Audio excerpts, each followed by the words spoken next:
दोस्तों, यदि आप पीएम किसान सम्मान निधि धारक हैं तो आज का ये वीडियो आपके लिए बहुत ही खास होने वाला है। जैसा कि आप सब जानते हैं कि पीएम किसान सम्मान निधि का जो 18वां इंस्टॉलमेंट था आप सभी के खाते में 5 सितंबर को भेज दिया गया था। लेकिन कुछ ऐसे भी अभी भी किसान भाई हमारे हैं जिनको ये इंस्टॉलमेंट रिसीव नहीं हो पाया है और इसके साथ ही भारत सरकार की तरफ से 19वें इंस्टॉलमेंट को भेजने की भी तैयारी अब पूर्ण रूप से चल रही है। तो उस कंडीशन में दोस्तों यहाँ पर आपको 18वां इंस्टॉलमेंट किस प्रकार से प्राप्त हो सकेगा अथवा इसके पिछला वाला जो भी इंस्टॉलमेंट आपका रुका हुआ है वो कैसे आपको प्राप्त हो सकेगा, तो आज की इस वीडियो में सारा डिटेल हम आपको लाइव प्रूफ के साथ दिखाने वाला हूं कि किस प्रकार से आप 18वें इंस्टॉलमेंट अथवा इसके पहले का रुका हुआ जितना भी इंस्टॉलमेंट है उसको अपने खाते में प्राप्त कैसे करेंगे। तो सारी जानकारी आज की इस वीडियो में मैं आपको देने वाला हूं। और हाँ दोस्तों, यदि आप हमारे इस चैनल पर नए हैं तो वीडियो को लाइक करके चैनल को सब्सक्राइब कर लीजिएगा, जिससे हमारी तरफ से आने वाली ऐसे ही लेटेस्ट वीडियो आप तक पहले पहुंचती रहे। चलिए दोस्तों, वीडियो को शुरू करते हैं। दोस्तों, इसके लिए सिंपली आपको कहीं जाने की कोई आवश्यकता नहीं है। आप घर बैठे ही अपने मोबाइल के ही द्वारा अथवा यदि आपके पास लैपटॉप है तो लैपटॉप के ही द्वारा आप ये सारा प्रोसेस चेक कर पाएंगे कि आखिर हमारा जो ये पीएम किसान सम्मान निधि का 18वां इंस्टॉलमेंट है वो आखिर क्यों हमारे खाते में रिसीव नहीं हो रहा है। अपने मोबाइल अथवा लैपटॉप के क्रोम ब्राउजर पे आना है और आने के बाद यहाँ पे आपको टाइप करना है pmkisan.gov.in। टाइप करके आपको सर्च कर देना है। जब आप सर्च करेंगे तो आपके सामने कुछ इस प्रकार का पहला लिंक दिखाई देगा पीएम किसान सम्मान निधि का। तो आपको इसी वाले लिंक पे दोबारा आप क्लिक करना है। आप जैसे ही क्लिक करेंगे तो पीएम किसान सम्मान निधि का जो ये ऑफिशियल साइट है आप उसके अंदर आ जाएंगे और आने के बाद स्क्रॉल करके आपको सिंपली नीचे आना है। तो यहाँ पर एक ऑप्शन आपको देखने के लिए मिलेगा नो योर स्टेटस का। तो सिंपली आपको नो योर स्टेटस वाले ऑप्शन पे क्लिक करना है। तो दोस्तों, इसके बाद आप एक नए पेज पे आएंगे तो यहाँ पर आपसे कहा जा रहा है कि पीएम किसान सम्मान निधि का जो रजिस्ट्रेशन नंबर है आप उसको एंटर करिए। यहाँ पे एंटर करने के बाद कैप्चा को एंटर करने के लिए कहा जा रहा है। इसके बाद गेट ओटीपी वाले ऑप्शन पे यहाँ पे क्लिक करने के लिए कहा जा रहा है। दोस्तों, यदि आपके पास जो है पीएम किसान सम्मान निधि का रजिस्ट्रेशन नंबर अवेलेबल नहीं है तो सिंपली आप यहाँ पर एक लिंक देखेंगे नो योर रजिस्ट्रेशन नंबर का दिखाई देगा। तो आपको इस ऑप्शन पे क्लिक करना है। अब जैसे ही क्लिक करेंगे तो यहाँ पर फिर से आप एक नए पेज पे आएंगे जहाँ पे आप अपना रजिस्ट्रेशन नंबर अपने मोबाइल के द्वारा, अर्थात कहने का मतलब यह है कि आपके पीएम किसान सम्मान निधि पे जो मोबाइल नंबर रजिस्टर्ड है उस मोबाइल नंबर के द्वारा, अथवा यदि आपके पास आधार नंबर अवेलेबल है तो आधार नंबर वाले ऑप्शन पे सेलेक्ट करके आधार नंबर के द्वारा आसानी पूर्वक निकाल सकते हैं। तो दोस्तों, ऑलरेडी यहाँ पर हम जिस बेनिफिशियरी का चेक कर रहे हैं उनका जो है मोबाइल नंबर उनके पीएम किसान सम्मान निधि पे ऐड है। तो हम यहाँ मोबाइल नंबर इंटर करते हैं और कैप्चा को फीड करके गेट मोबाइल ओटीपी वाले ऑप्शन पे क्लिक कर देते हैं। दोस्तों, इतना सिंपल सा प्रोसेस करने के बाद आपको अपना रजिस्ट्रेशन नंबर प्राप्त हो जाएगा। फिर से आपको आ जाना है पीएम किसान सम्मान निधि के ऑफिशियल साइट पे और आने के बाद फिर से आपको उसी लिंक पे दोबारा आना है और दोबारा आने के बाद यहाँ पर जो नंबर रजिस्ट्रेशन का आपको प्राप्त हुआ है उस रजिस्ट्रेशन नंबर को आपको यहाँ इंटर करके कैप्चा को मेंशन करके फिर से गेट ओटीपी वाले ऑप्शन पे दोबारा क्लिक करना है। दोस्तों, रजिस्ट्रेशन नंबर इंटर करने के बाद जैसे आप क्लिक करेंगे तो यहाँ पर जो रजिस्टर्ड मोबाइल नंबर है उस पे जो है एक ओटीपी जाएगा। उस ओटीपी को आपको यहाँ पे मेंशन करना है। मेंशन करने के बाद गेट डाटा वाले ऑप्शन पे जब आप क्लिक करेंगे तो आपके सामने यहाँ पर जो है स्टेटस का सारा डिटेल्स आपके सामने ओपन होकर के बेनिफिशियरी का आ जाता है। जहां पर सबसे पहले दोस्तों आपको नीचे आना है तो यहाँ पे एक ऑप्शन एलिजिबिलिटी स्टेटस का आपको दिखाई देगा। तो आपको इस ऑप्शन पे क्लिक करना है और दोस्तों क्लिक करने के बाद यहाँ पे आप देखेंगे एक ऑप्शन आपको लैंड सीडिंग का दिखाई दे रहा है। तो यहाँ पर आपका ऑलरेडी लैंड सीडिंग यदि यस है तो कोई दिक्कत नहीं है, अदरवाइज आप भी अपना ऐसे स्टेटस ओपन करके चेक कर लीजिएगा। अगर आपका यहाँ पे लैंड सीडिंग स्टेटस नो दिखाई दे रहा है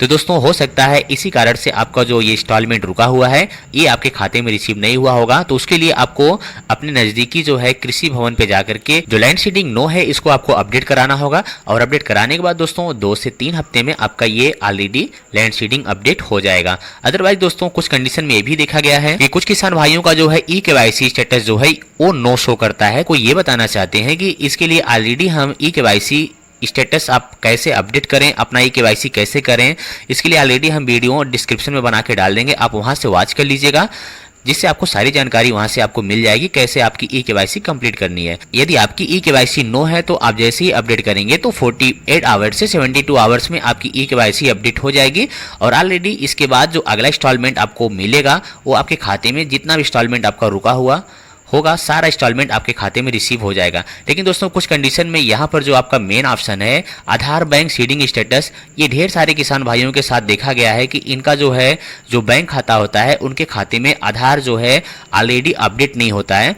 तो उस कंडीशन में यहाँ पर उस किसान भाई को ये जो पैसा है ये रिसीव नहीं हो पाता है उनके खाते में। यदि आधार बैंक अकाउंट सीडिंग स्टेटस यहाँ पर नो शो हो रहा है तो उस कंडीशन में आपको क्या करना है कि साइट पे जाके चेक करना है कि हमारा जो है यहाँ पे लैंड सीडिंग यस है कि नो है। सिंपल आपको एक साइट पे जाना है क्रोम ब्राउजर ओपन करके और यहाँ पे आपको टाइप करना है PFMS और टाइप करके आपको सर्च कर देना है। जब आप सर्च करेंगे तो यहाँ पे एक लिंक आपके दिखाई देगा PFMS का, तो आपको इसी लिंक पे दोबारा क्लिक करना है। जब आप दोस्तों क्लिक करेंगे तो यहाँ पर आ जाएंगे पेमेंट स्टेटस वाले ऑप्शन पे। यहाँ पे आप देख सकते हैं DBT स्टेटस ट्रैकर का एक ऑप्शन आपको दिखाई देगा। दोबारा इस ऑप्शन पे आपको क्लिक करना है और क्लिक करने के बाद आप एक नए पेज पे आएंगे। तो इस पेज पे आने के बाद यहाँ पर आप अपना जो है बेनिफिशियरी स्टेटस चेक कर सकते हैं कि हमारा PM किसान सम्मान निधि का जो बेनिफिशियरी स्टेटस है वो अपडेट हुआ है कि नहीं हुआ है, अथवा जो इंस्टॉलमेंट आ रहा है हमारे खाते में वो आखिर क्यों नहीं आ रहा है, उसका एरर डिस्क्रिप्शन क्या शो हो रहा है। तो सारा डिटेल आपको यहाँ से इस साइट के माध्यम से आपको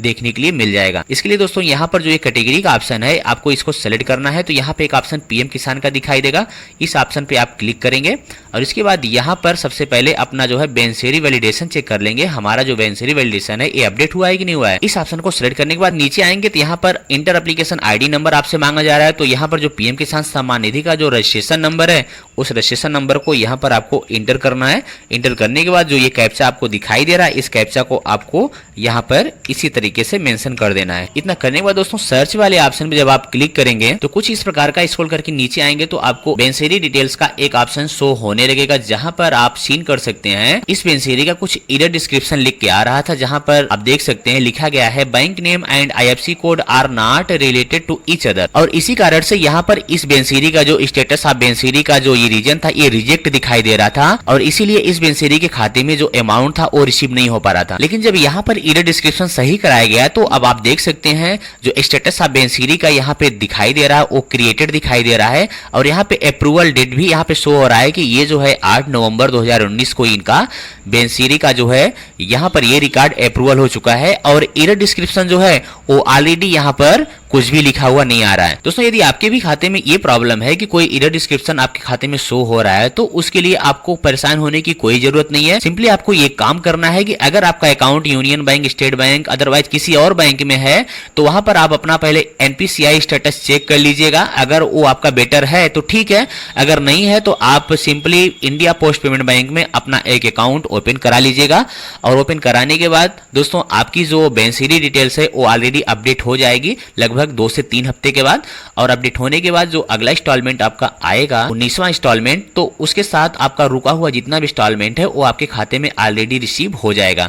अदरवाइज दोस्तों यहाँ पर इस बेनिफिशियरी का हम और कुछ आपको चेक करके दिखा देते हैं कि इनका जो पेमेंट आया हुआ है कितने इंस्टॉलमेंट में कितनी बार आया है। तो उसको चेक करने के लिए आप यहाँ पेमेंट वाले ऑप्शन पे आएंगे और आने के बाद फिर से आपको कैप्चा इंटर करना है। इंटर करने के बाद सर्च वाले ऑप्शन पे आपको क्लिक करना है। इसके बाद दोस्तों जब आप पेमेंट डिटेल वाले ऑप्शन पे आएंगे तो यहाँ पर आप देख सकते हैं जो इंस्टॉलमेंट आपका आया हुआ है वो इंस्टॉलमेंट यहाँ पे शो करेगा और इसके बाद जिस खाते में ये पैसा रिसीव हुआ है उस खाते का भी अकाउंट यहाँ पर शो होगा। इसके साथ साथ किस तारीख को ये पैसा आया हुआ है वो भी आप यहाँ पर सीन कर सकते हैं। लेकिन दोस्तों यहाँ पर अगर आपका बेनिफिशियरी वैलिडेशन अपडेट नहीं है तो ये इंस्टॉलमेंट हो सकता है आपके अकाउंट में पेमेंट डिटेल का जो ये ऑप्शन शो हो रहा है ये शो ना हो। तो उस कंडीशन में आपको सबसे पहले अपना बेनिफिशियरी डिटेल्स को अपडेट करा के अपना सही करा लेना है। उसके बाद ही आपका जो इंस्टॉलमेंट रुका हुआ है वो आपके खाते में रिसीव होगा। और उसके साथ साथ दोस्तों जब आपका खाते में पैसा रिसीव हो जाएगा तो कितना इंस्टॉलमेंट रिसीव हुआ है, कितने तारीख को रिसीव हुआ है, सारा डिटेल आप यहाँ से फिर चेक कर पाएंगे। तो आई होप दोस्तों हमारी ये वीडियो आपको अच्छे ढंग से समझ में आ गई होगी कि किस तरीके से हमें अपना जो है पेमेंट वैलिडेशन और बेनिफिशियरी वैलिडेशन चेक करके ये पता कर लेना है कि आखिर हमारा पैसा क्यों हमारे खाते में रिसीव नहीं हो रहा है। तो दोस्तों आज की इस वीडियो में बस इतना ही। मिलते हैं एक नई वीडियो के साथ अगले दिन। तब तक के लिए जय हिंद, जय भारत।